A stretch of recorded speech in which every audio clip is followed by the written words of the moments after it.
بسم الله الحمد لله والصلاة والسلام على رسول الله اللهم علمنا ما ينفعنا وانفعنا بما علمتنا وزدنا علما وتقا وعملا وإخلاصا يا رب العالمين ثم أما بعد فالسلام عليكم ورحمة الله وبركاته. Құрметті ағайын, біз тәжвид Құран сабағына жалғастырамыз. Бүгінгі сабағымызда Алла қаласа Бақара сүресінің 120-123 аяттарының арасын оқып тәжвид бойынша талдайтын боламыз. Сіздерден өтініш, видеоға лайк басып отырыңыздар, комментарий жазып отырыңыздар, сонымен қатар жақындарыңызбен осындай Құранға қатысты сабақтарды бөлісе отыруларыңызды сұраймыз.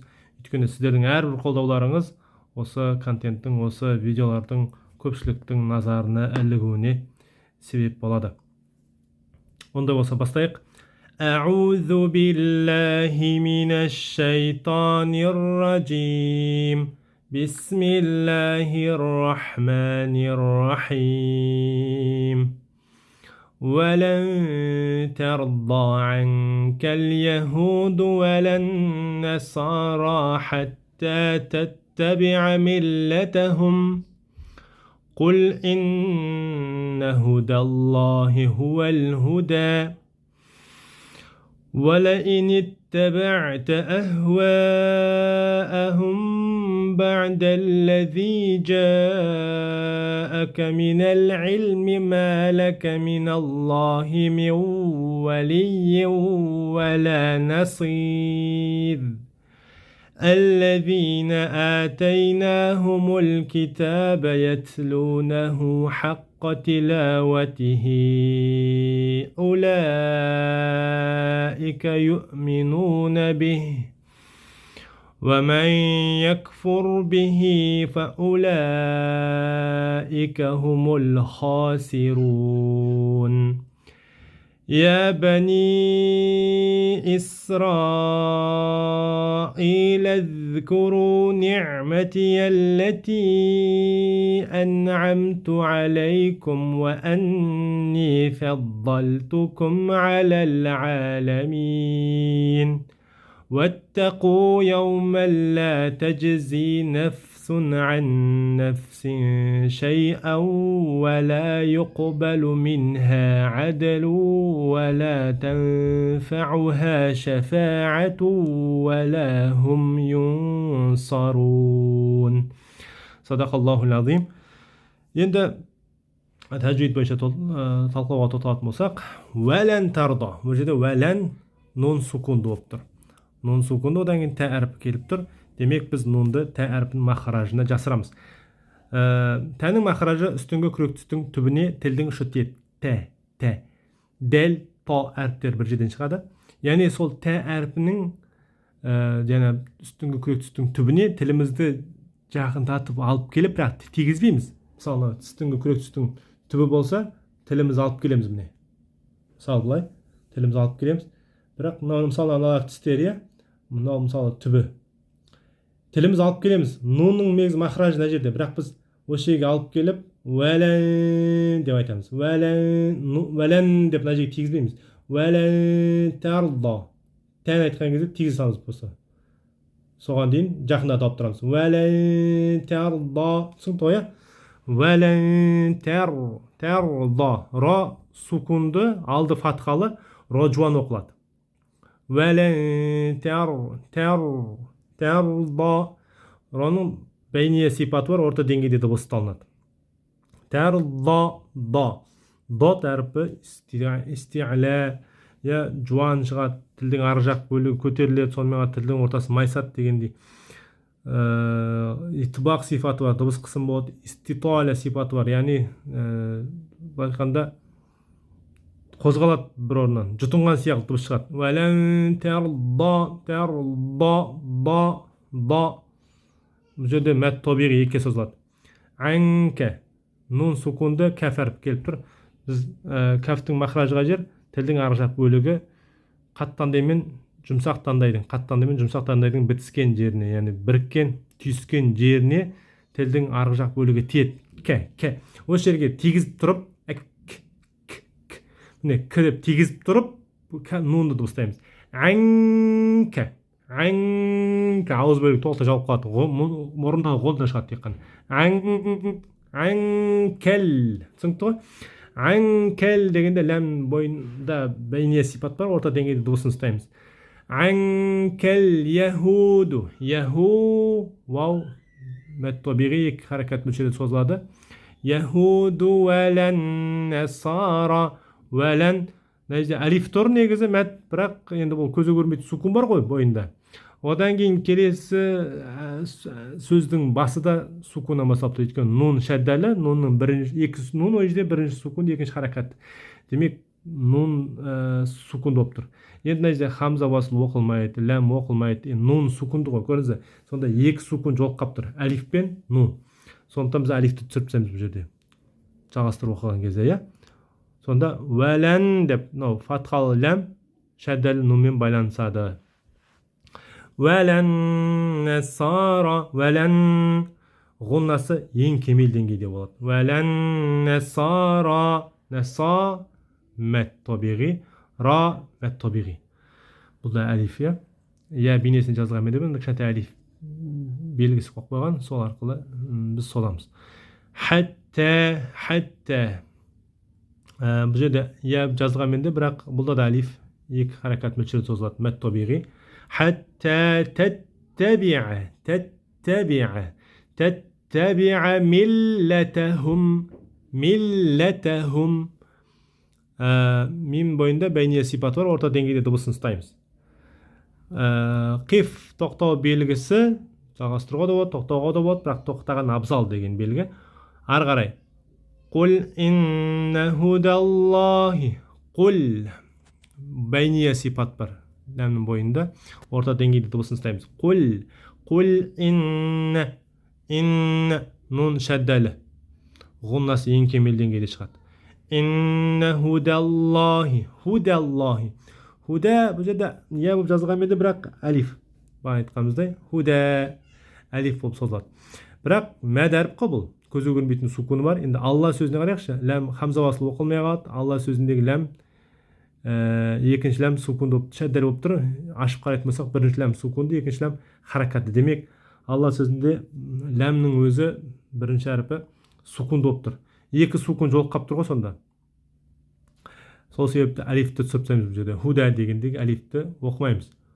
Сонда фатхалы дәл алла сөзінің ләммен байланысады. Худаллахи. Алла сөзінің екінші ләмі жуан оқылады. Неге? Өйткені алды фатхалы болып тұр. Худа. Худаллахи хуәл. Хуәл деп атады кейбір қате. Хуә деп айтпаймыз. Хуә емес. Немесе хуә деп атады. Немесе қалай айтсақ. Сондай әртүрлі дыбыстаулар бар, бірақ негізісі хуә деп айтпаймыз. Хуә. Кәдімгі вау фатхалы оқылады. Түсінікті? Хуәл худа. Хуәл ләмнің бойында бәйне сипат бар, орта деңгейде дыбысын ұстаймыз. Хуәл худа. Худа дегенде тоқтасақ та, бұл жерде тоқтамасақ та бұл жерде яғни мәд табиғи болып созылады. Худа деп мәд табиғи ғана болады. Түсінікті? Енді қиф тоқтау белгісі тоқтауға да болады, жағастыруға да болады, бірақ тоқтаған абзал деген белгі. Хуәл худа. Сонда мынау я болып жазылғанмен де, бірақ әлиф болып оқылады. Алды фатха болып өткені. Түсінікті ғой, иә? Худа екке созамыз, мәд табиғи. Тоқтасақ та, жағастырсақ та. Вәлә инит тәбә'ті. Вәлә инит. Ешқандай мәд жоқ бұл жерде. Вәлә инит деп кетпейміз. Вәлә инит. Түсінікті ғой? Вәлә инит тәбә'і. Вәлә инит тәбә'ті дегенім. Тәбә'ті айн сукунды. Бәйне сипаты бар. Мутавассита, тавассут сипаты бар. Орта деңгейде дыбысталынады. Вәлә инит тәбә'тәху әхуәәхум. Әхуә. Хамза шығарамыз. Қос шектен кадік дейді ғой орысша. Еркектерде бар шығып тұратын. Сол тұстан қос шек бар. Сол бір-біріне тиіп тұрып ашылған кезде харакатты хамза дыбысталады. Әхуәәхум.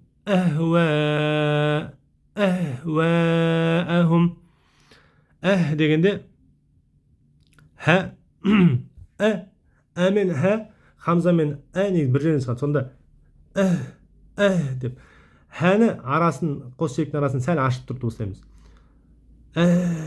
Тіпті сукунды болған кезде де екі қос шек толықтай жабылмайды. Сукунды хамза болған кезде толық жабылады қос шек. Сонда деп қаламыз. Мына жауып тұрады. Дедік қоя. Кішкене қос шек ашық қаламыз да, сөйтіп сәл жабыңқырақ қаламыз. Сол кезде сукунды шығады. Хәнің бойында хәмс, рахава сипаттар бар. Дыбысы да демеде ұзаққа ұсталынады. Енді мәт келіп тұр, одан кейін хамза келіп тұр, екеуі бір сөзде. Демек бұл мәт мұттасыл болады. 4-5 харакат мөлшерде созу міндет, уәжіп болады. Одан кем созуға болмайды. Мим сукунды, одан кейін бә әріп келіп тұр. Демек біз мимді бә әріпінің айтқанда махаражына жасырамыз. Ихфа шафауи болады бұл жерде. Ихфа шафауи. Түсінікті? Яғни ғалымдарымыз жалпы кейбір ғалымдар екі ерін бір-біріне тиер-тимес болады. 1 миллиметр сияқылды арақашықтық сақталады дейді. Бә'дәлләзи деп. Енді кейбір ғалымдарымыз тиет дейді, бір-біріне тиет, бірақ қысылмай. Бә'дәлләзи деген сияқты. Түсінікті ғой? Ғонна жалғасады. Ғонна бар. Осыны ұтпау керек. Бә'дәлләзи. Бә'айн бойында бәйния сипат бар, орта деңгейде дыбыс ұсталынады. Бә'дәлләзи. Ләзи мәт табиғи, екі харакат мөлшерде созамыз. Жәәәкә. Мәт пен хамза екеуі бір сөзде келіп тұр. Демек, мәт не болады? Мұттасыл. 4-5 харакат мөлшерде созу міндет болады. Жәәәкә. Түсінікті? Жәәәкә минәл илми.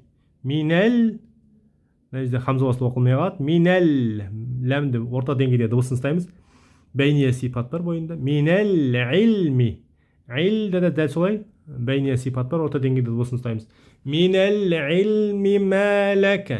Мәләкә. Тоқтамай жалғастырып кетеміз бұл жерде. Өйткені мынау белгі, тоқтау белгісі, лә деген. Тоқтау белгі тоқтауға болмайды деген сөз ғой. Тоқтама бұл жерде деген сөз. Тоқтауға болмайды. Минәл илм деп тоқтап қалуға болмайды, өйткені мағына өзгеріп кетеді бұл жерде. Түсінікті? Құран аятының мағынасы өзгермес үшін бұл жерде тоқтамай оқып кеткен дұрыс болады. Түсінікті? Аяғы тоқтап қалған жағдайдың өзінде де қайтадан бә'дәлләзи деген сияқты алдындағы сөзбен жалғастырып оқыған дұрыс. Бірақ негізі олай тоқтаған дұрыс емес негізі. Бұл тұста. Түсінікті ғой? Мәләкә. Мәләкә деп оқысақ, бұл жерде мәт табиғи екі созылады. Мәләкә. Мәләкә миналлахи. Миналлахи. Алла сөзінің ләмі жуан оқылады. Неге? Өйткені алды фатха болып келіп тұр. Алла сөзіндегі хамза басылып оқылмай қалады. Миналлахи миу. Мин әсілінде сукун нун вау әрбінің ішіне кіргізіліп ғуннамен оқылады. Миу вәлиин. Түсінікті ғой? Миу вәлиин ғуннамен идғам жасалады. Миу вәлиин. Жақсы. Вәлиин дегенде вәли я шәддәлі ин. Сукунды тануин. Вәлиин. Ин. Тануин ваудың ішіне кіріп кетеді. Ғунналы идғам жасалады. Мин вәлиин вәлә насир. Түсінікті ғой? Вәлә мәт табиғи екке созылады. Насир. Тоқтасақ, ронның үстіне сукун арид қоямыз. Ронның үстіне сукун арид қоямыз. Насир. Роны кішкене орта деңгейде дыбысын ұстаймыз. Насир деп. Түсінікті ғой? Және де ро жіңішке оқылады. Ро әріпі жіңішке оқылады, өйткені өз сукунды алды я әріп келсе, ро әріпі жіңішке оқылады деген ереже бар. Енді қараңыз, я әрпіне келейік. Бұл мәт я ғой, мәд әріп. Ро сукунды болған кезде оның алдында тұрған я мәд әріпі мәт арид болып 2, 4, 6 харакат мөлшерде созылып кетеді екен. Аралықта созылады. Түсінікті? Ал егер тоқтамай арға жалғастыратын болсақ, вәлә насирин деп кетеміз ары қарай. Насирин деп жалғастырған кезде бұл я мәт табиғи болып екі харакат мөлшерде ғана созылады. Насирин деп ары жалғастырып кетсек. Бірақ оны ары қарай қалай жалғастырамыз, енді соған тоқталайық. Насирин, тануин келіп тұр ғой, ин деген. Одан кейін әлләдине деп басталып жатыр. Қараңыз. Мына жер мынандай мәселе. Әлләдине қарасақ, ләм шәддәлі. Солай ма? Яғни сөз сукуннан басталып жатыр. Өйткені екі ләм ғой, бірінші ләм сукунды, екінші ләм харакатты. Мына жер хамза басылып оқылмай қалады. Жалғастырған кезде, алдындағы аятпен жалғастырған кезде хамза басылып оқылмай қалады. Сонда сөз сукуннан басталып жатыр. Әлләдине деген сөз сукуннан басталып жатыр. Ал енді насирин дегенге қарайықшы. Насирин деп жалғастырған жағдайда бұл сөзде де сукунмен аяқталып жатыр. Насирин, инді ашып қарасақ, тануинді ашсақ қалай болады? Бұл былай болады. И, ын. Нун сукунды көрдіңіз, ин деп тоқтаймыз. Насирин ғой, өйткені сукун нунмен тоқтап жатырмыз. Найзе сукунмен нунмен аяқталып жатыр, ал келесі сөз сукунмен басталып жатыр.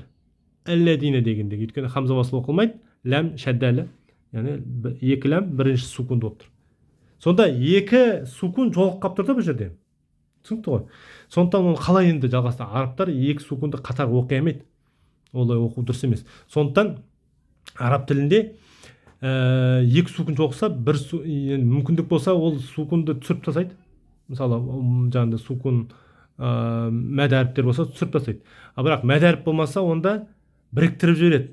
Яғни бірінші әріптің екі сукунды әріп тұр ғой, соның бірінші сукунды әріптің харакатын өзгертіп жібереді. Яғни сукун түсіріп тастайды, оған басқа бір харакат беріп жібереді. Мысалы, мына жерде дәл солай істейді. Насирин дегенде ин сукунды нун болып тұр негізінде, бірақ оған біз аламыз да не істеп жүреміз? Касра беріп жүреміз. Түсінікті ғой, касра беріп жүреміз. Сонда қалай оқып кетеді? Вәлә насирини болып кетеді. Вәлә насирин демейміз, насирини. Түсінікті ғой? Насиринилләзина. Насиринилләзина. Сөйтіп насирини деп касралы нун болып, сукунды ләммен байланысып кетеді. Шәддәл болып оқып кетеді. Насиринилләзина. Түсінікті ғой, Вәлә насиринилләзина атайнахуму деп жалғастырады. Қараңыз, әлләзина келгенде, енді бұл тоқтамай жалғастырғанда солай. Ал енді тоқтап, жаңағы насир деп тоқтадық мысалы. Онда аятты басына басасақ, қалай істейміз? Онда хамза васылға фатха береміз, білеміз ғой, Хамза васылдан кейін ләм әрпі келетін болса, сонда хамза васылға фатха беріп бастаймыз. Сөз басында. Хамза васылы сөз басында ғана оқылады. Әлләзина деп оқимыз ол кезде. Енді я мәд әрпі екі харакат мөлшерде созылады, мәд табиғи. Әлләзина атайнахумул. Хамзадан кейін әлиф келген себепті бұл мәд бәдәл болады, екі харакат мөлшерде созылады. Атайнахум. Атай я сукунда алды фатхалы лин сипаты бар. Жұмсақ оқылады, сонымен қатар рахава, дыбысы ұзаққа ұсталынады. Атайна мәд табиғи екіге созылады. Нахумул, хумул. Ләм бойында бәйния сипат бар, орта деңгейде дыбысын ұстаймыз. Китабы. Атайнахумул китабы. Китабы мәд табиғи екі харакат мөлшерде созылады. Ятлунаху. Рахава сипаты жоқ, хәмс, бір жағынан шәдид. Яғни тә дыбыс жалғаспайды, ятлуна, бірақ дем жалғасады. Ятлунаху. Лу мәд табиғи екі харакат мөлшерде созылады. Түсінікті ғой? Ятлунаху. Қараңыз, хә домалы хә жұрнағынан кейін кішкентай вау белгісі тұр, яғни мәд вау созылады деген сөз. Мәд вау созылады. Ятлунаху. Екі харакат мөлшерде созамыз бұны. Бұл мәд сила суғрол. Екі харакат мөлшерде созылады. Хаққа тилаватихи. Хаққа. Яғни шәддәлі қоф. Хаққа тила. Тила мәд табиғи екіге созылады. Тилаватихи. Ватихи. Тилаватихи. Қараңыз, касралы хә жұрнағынан кейін я мәд әріп бар бұл жерде созылады. Соны білдіру үшін беріп қойған. Тилаватихи мәд созылады. Бірақ бұл қандай мәт? Мәтсила, иә? Бірақ мәтсиланың қайсысы? Кубро ма, суғро ма? Кубро. Неге? Өйткені келесі сөздің басында хамза келіп тұр. Кубро дегеніміз 2, 4, 6 харакат мөлшерде созылады деген сөз. Суғро болса 2-ге ғана созылады. Суғро мәт табиғиға ереді. Ал кубро болса мәт мұнфасылға ереді. Яғни мәт мұнфасылдың өкімі сияқты қарасаңыз. Келесі сөздің басында хамза келіп тұр. Түсінікті ғой? Сондықтан 2-ден артық созатын болғаннан кейін ерек сызық беріп қояды үстіне. 2, 4, 6 харакат мөлшерде созуға болады, бірақ таңдалғаны мәт мұнфасыл сияқты 4, 5 харакат мөлшерде созу. Осы мәтсила куброны. Түсінікті? Улаика. Ула дегенде вау оқылмайды мүлдем. Жазылғанмен де бұл оқылмайды. Осындай домалақ белгі келген әріп оқылмайды. Улаика. Мына жерде мәт келіп тұр. Ула дегенде әлиф. Кішкентай әлиф беріп қойған. Одан кейін хамза келіп тұр. Екеуі бір сөзде. Демек мәт мұттасыл. 4-5 харакат мөлшерде созу міндет болады бұл жерде. Түсінікті ғой? Улаика. Одан кем созуғы болмайды. Улаика. Міне сондықтан да бұл 2-ден артық созылатын болғаннан кейін ерек сызық беріп қойған үстіне. Юминуна би. Мына жерде сукунды хамза, шадид, бір жағынан жахыр. Дыбыста дем де жалғаспайды.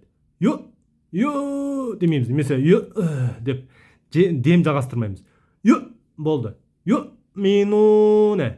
Түсінікті ғой? Дыбыста демде жалғаспайды. Минуна, вау, мәт табиғи 2 харакат мөлшерде созылады. Би, минуна би. Нау, қиф, тоқтау деген белгі. Тоқтау белгісі, яғни тоқта деген мағынада ғой. Яғни тоқтауға да болады, жалғастыруға да болады, бірақ тоқтаған абзал.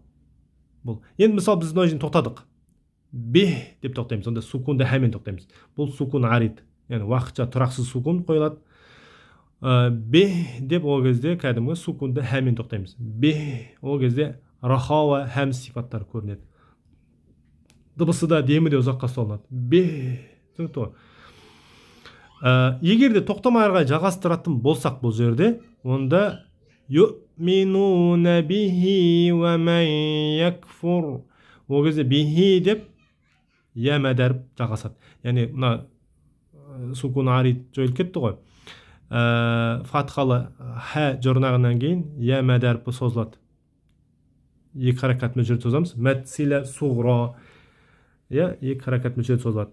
Юминуна бихи ва ман якфур деп оқимыз. Түсінікті ғой? Ва ман якфур. Нун сукунда я келіп тұр. Демек нунды я әрпінің махражына кіргізіп ғуннамен оқимыз. Ішіне кіргізіп. Ва ман ғунна бар. Ва ман якфур. Як дегенде хәм сифат бар кәфтің бойында. Якфур. Сонымен қатар бірақ шадид бұл. Дыбыс жалғаспайды кәфті. Бірақ дем жалғасады. Як. Садерак деген сияқты. Як дем жалғасады. Якфур. Фу жіңішке, бірақ ро жуан. Ро сукунды болып, алды домал болып болса, ро жуан болады. Якфур. Түсінікті? Якфур. Роның бойында бәйния сипаты бар, орта деңгейде дыбысын ұстаймыз. Якфур бихи. Жалғастыратын болсақ, ары қарай бихи дегенде хә кәсралы хә жұрнағынан кейін я мәдәріп жалғасады. Бихи 2 созамыз. Түсінікті ғой? Ва ман якфур бихи фаулаика деп жалғастырамыз. Бихи мәтсила суғра 2 созылады. Фаулаика. Фау хамза оқылады. Фаула емес фаулаика деп айтамыз. Вау оқылмайды бұл жерде. Созылмайды ешқандай.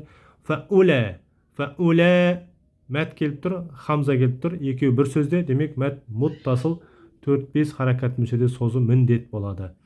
Фаулаика хумул хамза басылы оқылмайды. Ләм орта деңгейде дыбысталынады, бәйния сипаты бар. Хумул хасирун. Ха мәт табиғи 2 созамыз. Хасирун. Тоқтасақ сукун арид береміз нунның үстіне. Хасирун. Нунның орта деңгейде дыбысын ұстаймыз. Бәйния сипаты бар. Енді сукун аридтің алдында келген мәт бар ғой, вау. Бұл мәт арид болып 2, 4, 6 харакат мөлшерде созылып кетеді. Тоқтаған кезде, иә. Ал егер де тоқтамай ары қарай жалғастыратын болсақ, онда хумул хасируна я бани Исраил деп жалғастырып кетеміз. Түсінікті? Ол кезде нун фатхалы оқылады, ал оның алдында тұрған вау мәдәріп мәт тобиғи болып 2 харакат мөлшерде ғана созылады екен. Келесі аят я бәни, я, негізі я деген бөлек сөз, бәни деген бөлек сөз естіледі. Түсінікті? Я деген бәни. Сондықтан мына жерде я деген ол қаратпа сөз ғой, ей, о деген сияқты біздегі. Я бәни деп жатқаны ей бәни Исраилдар деп жатыр ғой, айтқанда. Ей Исраил ұрпақтары, ей Исраил ұлдары деп жатыр. Енді я мәт тобиғи бұл жерде. Әлиф келіп тұр, мәт тобиғи 2 харакат мөлшерде созамыз. Я бәни, бәниға тоқталайық. Қараңыз, бәни я келіп тұр бұл жерде, мәдәріп. Я бәни. Одан келесі сөздің басында қандай әріптен басталып тұр? Хамзадан басталып тұр. Демек бұл мәт мұнфасыл. Мәтпен хамза келді қатар, бірақ екеуі екі бөлек сөзде. Мәт мұнфасыл 2, 4, 6 харакат мөлшерде созу болады, бірақ таңдалғаны 4-5 харакат мөлшерде созу. Түсінікті? Таңдалғаны 4-5 харакат мөлшерде созу. Я бәни Исраил. Енді бұл жерде мәт мұнфасыл болды ғой. Ал ис дегенде тоқтайық. Син бойында рахава сипат бар, хәм сипат бар, дыбысы да демінде ұзаққа ұсталынады, софир сипаты бар, сықырық шығады. Көнде сықырық шығады, айтып дыбыстаймыз. Исра. Енді раға тоқтайық. Ра жуан, фатхалы болған себепті. Ал радан кейін әлиф келіп тұр, мәт әріп. Одан кейін хамза келіп тұр. Екеуі бір сөзде. Исраил. Бұл қандай мәт болады? Әлифтен кейін хамза бір сөзде келсе, мәт мұттасыл болады, 4-5 харакат мөлшерде созамыз бұны. Міндетті түрде 4-5 харакат мөлшерде созамыз. Мәт мұттасыл. Енді қараңыз, хамза тұр ғой жерде. Хамза келді. Одан кейін мәт келіп тұр, я мәдәріп. Хамзадан кейін мәдәріп келіп тұр. Хамзадан кейін мәт келсе, қандай мәт болады? Мәт бәдәл болады. 2 харакат мөлшерде созамыз. Исраил. Көрінсе, мәт бәдәл 2 харакат мөлшерде ғана сөз болады. Иләз. Мына жерде хамза басылып оқылмайды. Иләз деп көріп кетеміз. Фатхалы ләм бірден сукунды зәлмен байланысады. Я бәни Исраил куру. Ләз дегенде зәлмен бойында рахава сипаты бар, дыбысы ұзаққа ұсталынады. Бірақ жәһр демді қаспайды. Исраил куру. Куру ра доммал болған себеп жуан оқылады. Куру вау мәт табиғи 2 харакат мөлшерде созылады, жіңішке оқылады. Ниъматияллати. Бәйния сипаты бар, орта деңгейде дыбысын ұстаймыз. Ниъматия деп атады кейбіреулер. Қате. Ниъмати деп атады. Ниъматия деп атады. Әртүрлі. Ниъматия деп атамыз. Ниъматия. Осылай айту керек. Ниъматияллати шәддәлі болады. Ниъматияллати хамза басылып оқылмай қалады, ләти дегенде я мәдәріп келіп тұр бұл жерде. Сонымен қатар келесі сөздің басында сукун, хамза келіп тұр, кешіңіздер. Демек, мәдәріп пен хамза қатар келсе, бірақ екеуі екі бөлек сөзде болса, мәт мұнфасыл болады. 2, 4, 6 харакат мөлшерде созамыз. Бірақ таңдалғаны 4-5 харакат мөлшерде созылу. Мәт мұнфасыл. Ниъматияллати ан'амту алейкум. Ан'амту. Нун, сукун нун, бәйния сипат бар, орта деңгейде дыбысын ұстаймыз. Сонымен қатар нун ашығаны оқылады. Исқар. Өйткені айн әрпі келіп тұр, ан'амту дегенде. Ашық оқылады. Амту дегенде дәл солай, мим ашығаны оқылады. исхар шафауи бұл жерде. Сонымен қатар бәйния сипат бар, орта деңгейде дыбысын ұстаймыз.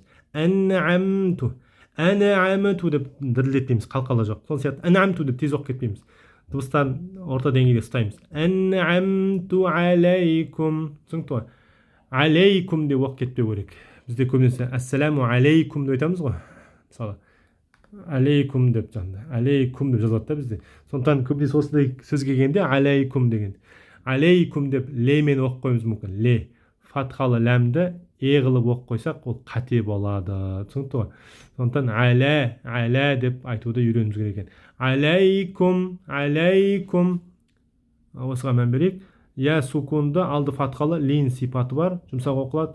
Сонымен қатар рахава сипаты бар, бұл яның дыбысы ұзаққа ұсталынады. Алейкум, кум мим бәйния сипаты бар, орта деңгейде дыбыс ұсталынады. Сонымен қатар исхар шафауи, ашық анық оқылады. Исхар шафауи. Әсіресе сукунды мимнен кейін вау немесе фә әріптер келсе, айтқанда язхар вудухан, я азхар вудухан дейді.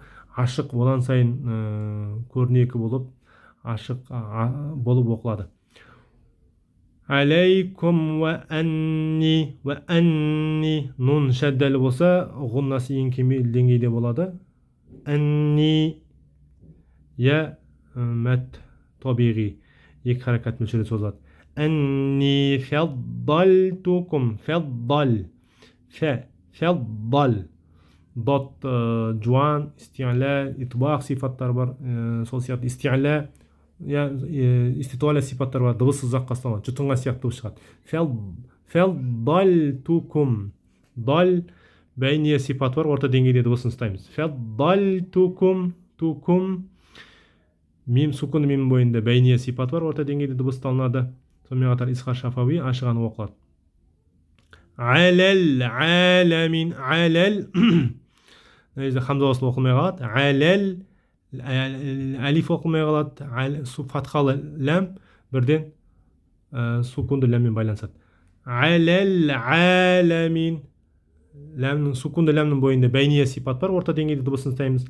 Аләл, аләмин, мәт табиғи екке созамыз. Аләмин. Тоқтасақ, нунның үстіне сукун арид қоямыз. Сукун арид. Аләмин деп тоқтаймыз, я. Нунның бойында бәйния сипат бар, орта деңгейде дыбысын ұстаймыз. Енді сукун аридтің алдына келген я мәд әрпіне келетін болсақ, бұл мәт арид болып 2, 4, 6 харакет мөлшерде созылады екен. Ал егерде тоқтамай ары қарай жалғастыратын болсақ, мысалы аләл аләмина уәттәқу деп жалғастырып кетеміз. Онда нун фатхалы оқылады, яғни сукун арид жоқ бұл жерде. Сол себепті бұл я мәд әрпі қарапайым мәт табиғи болып 2 харакат мөлшерде ғана созылады екен. Ары қарай соңғы аят уәттәқу, уәттәқу. Мына жерде уәдан кейін хамза уасыл тұр, оқылмайды. Уәттәқу. Я фатхалы вау шәддәлі тәмен байланысады.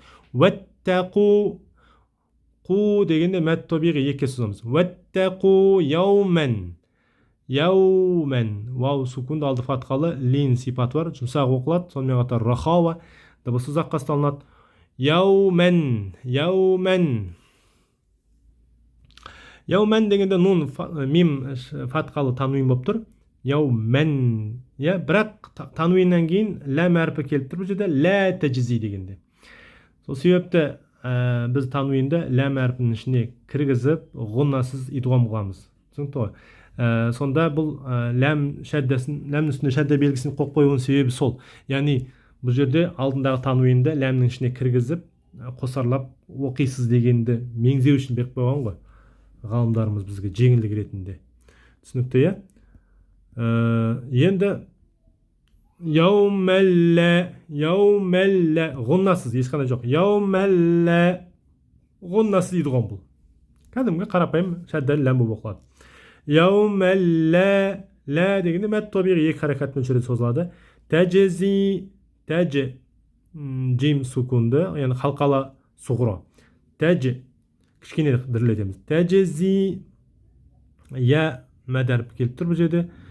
мәт табиғи екі харакат мөлшерде созамыз. Тәжзи нәфсун фә сукунды. Яғни рахауа сипаты бар, сонымен қатар хәм сипаты бар. Дыбысы да демі де ұзаққа ұсталынады. Нәфсун, түсінікті? Нәфсун, сун, тануин келіп тұр. Тануин. Тануиннен кейін айн әріп, яғни алқым әріптердің бірі. Демек, біз тануинді алқым әріптерінен, айтқан алқым әріптер тануиннен кейін немесе сукунунан келетін болса, тануинді сукунунда ашық анық оқимыз. Бұл жерде тануин ашық анық оқылады. Нәфсун ашық оқылады, изхар. Бәйния сипат бар, орта деңгейде дыбысталынады. Тануиннің нунын орта деңгейде ұстаймыз. Нәфсун деп. Нәфсун ан нәфсин. Ан нәфсин деген келсек, сукун нун, одан кейін харакатты нун келіп тұр. Екі егіз әріп қой, бірдей әріп. Біреу сукунды, екінші харакатты болса, екеуін бірге біріктіріп, шәддәлі қылып оқу міндет болып береді. Түсінікті? Егер де мим нун әріптері болса, ол онда ғоннасын қосамыз. Ең кемел деңгейде ғоннасы дыбысталады. Ан нәфсин деп айтамыз. Түсінікті ғой? Ан нәфсин деп бөліп айтуға болмайды. Ан нәфсин. Сукунды фәға келсек, рахауа сипаты бар, дыбысы ұзаққа ұсталынады, сонымен қатар хәм сипаты бар. Демі жалғасады ұзаққа. Нәфсин, син тануин болып тұр, одан кейін шин келіп. Демек, тануинді біз шин әрпінің ішіне махражына жасырамыз, ихфа қыламыз. Бұл жерде ғонналы ихфа. Ихфамен, ғоннамен бірге ихфа жасалады. Нәфсин шәйә. Шиннің махражыға жер тілдің ортасы, таңдайдың ортасына бір-біріне жақындайды. Әш тиер тимес болып. Әш, әй, әш, әджі, әш, әй, әджі дегендер махраждар бір өздерінің. Бұл жерде джимді дыбыстаған кезде ғана тілмен таңдайдың арасы тиеді, ал шинмен жаңағыдай мәтсіз яны дыбыстаған кезде бір-біріне тимейді, бірақ тиер тимес болып жақындайды. Әш, әш, тілдің ортасы мен таңдайдың ортасы бір-біріне жақындайды. Әш. Сонда нәфсин, осы жерге алып келеміз ғой, шиннің махражынан дайындап тұрып тілімізді, таңдайдың ортасы деңіз, тілдің ортасы. Сонда бір-біріне жақындайды. Нәфсин шәйә. Тимейді, бірақ жақындайды. Нәфсин шәй. Нәфсин шәйә. Тимейді. Түсінікті, бірақ ғонна болады сонымен қатар. Нәфсин шәйә.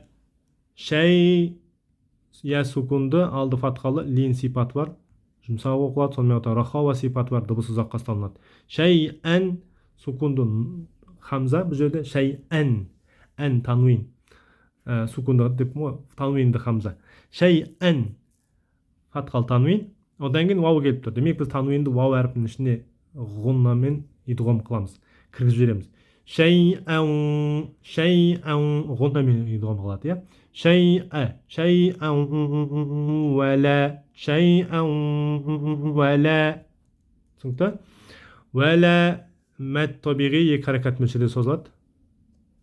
Вәлә йоқобәлу, қалқала суғыра, дірілдейді кішкене. Йоқобәлу минхә, мин нун сукунды, яғни бәйния сипаты бар, орта деңгейде дыбысын ұстаймыз.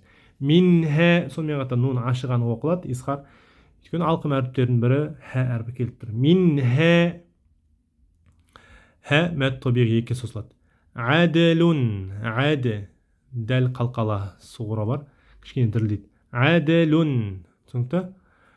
Әділун вәлә тәнфәуһә. Әділун, тануин. Одан кейін вау әрпінің ішіне тануинді ғоннамен идғом қыламыз. Әділун вәлә. Әділун вәлә тәнфәуһә. Вәлә мәт табиғи екі харакат мөлшерде созылады. Вәлә тәнфәуһә. Нун сукунды фә әрпі келіп тұр. Демек біз нунды фә әрпінің махражына жасырамыз ғоннамен. Тәнфәуһә, тәнфә. Нун фә әрпін махражына жасады. Фәнің махражға жер. Астыңғы ердің ішкі жағы, үстіңгі күрек түстің жиегіне тиеді. Фә. Тәнфә, осы жерге алып келеміз ғой. Тәнфәуһә, тәнфәуһә. Ғуннамен бірге. Тәнфәуһә. Фәуһә мәд табиғи екі харакат мөлшерде созылады. Шәфәәтун. Шәфә бұл жерде алиф тұр, екі харакат мөлшерде созылады, мәд табиғи. Шәфәәтун. Тануин. Тануин ваудың әрпінің ішіне ғуннамен кіріп кетеді. Шәфәәтун. Шәфәәтун. Вәлә. Түсінікті ғой. Вәлә мәд табиғи екіге созылады. Вәләхум. Вәләхум. Вәләхум. Мим сукунды бұл жерде. Бәйния сипат бар, орта деңгейде дыбысын ұстаймыз. Сонымен қатар исхар шафауи ашық анық оқылады. Вәләхум. Вәләхум юнсарун. Юнсарун. Бізде сукуннун сод әрпінің махаражына ихфа қылынады, ғуннамен жасырылады. Соттың махаража жер тілдің ұшы астыңғы күрек түстің ішкі қабырғасына тиеді. Сонымен қатар тілдің ортасы майысады, итбақ сипаты бар. Сонымен қатар тілдің арғы жақ бөлігі көтеріледі. Истиғля сипаты бар. Тілдің ортасы мен таңдайдың ортасында қысым болады, дыбыс қысымы, бұл итбақ сипаты. Сонда юнсарун, бұл нунның өзін сот жуан әріп қой, сондықтан нунның өзін ихфасын жуан қыламыз. Юнсарун дейміз. Түсінікті ғой, юнсарун.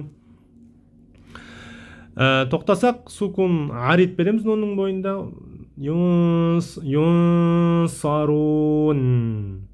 Нунды орта деңгейде дыбысын ұстаймыз тоқтаған кезде. Бәйния сипаты болады. Енді сукун ариттің алдына келген вау мәд әріпі мәд арит болып 2, 4, 6 харакат мөлшерде созыла алады. Ал егер тоқтамай ары қарай келесі аятпен жағастыратын болсақ, вәләхум юнсаруна ва изибтәлә деп жағастырып кетеміз. Түсінікті ғой. Ол кезде нун фатхалы оқылады, ал оның алдында кеп тұрған вау мәд әріпі қарапайым мәд табиғи болып 2 харакат мөлшерде ғана созылады екен.